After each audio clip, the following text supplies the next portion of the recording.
Hey, you guys, check it out. If you've been with me for a while, you know how much I love John Buscema of Savage Sword of Conan fame. Just picked up a Kull the Conqueror from 1983, issue 2. This is a Bill Sienkiewicz cover giving us a prelude into this graphic comic book. We've got John Buscema. It's inked by Dan Green and Joe Chiodo. And what's also cool is towards the back of the comic, I want to show you here, this section called Reprise is actually inked by Bill Sienkiewicz, just like the cover. So that's kind of cool. Very, very good issue. Anyway, this is my first exposure to KULL.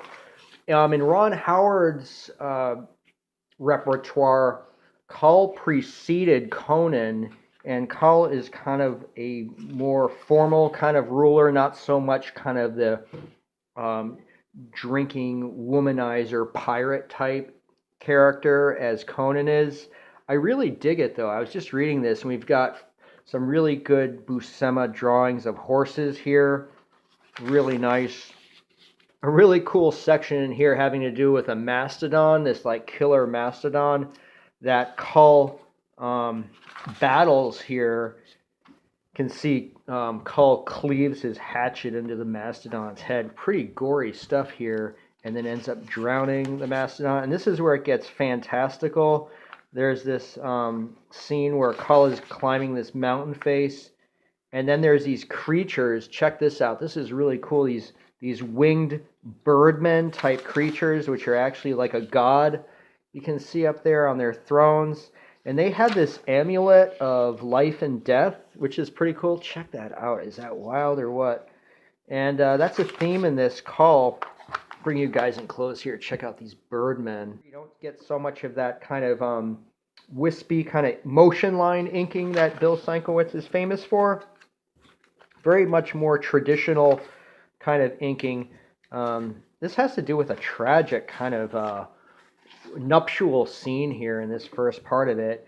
It's interesting though, the lines, the scripting is very much based on the Song of Solomon out of the Bible, curiously enough, seems to me. And there's this amulet of life and death theme in here again, and it's really cool because this resurrected character here is actually death and comes after KULL, and there's this really kind of archetypal situation that takes place here where KULL is essentially battling death, and of course smashes death's head in here with this stone bench. Anyway, really good action comic stuff. Of course, the artistry is why I bought this comic book for $1 at my local store.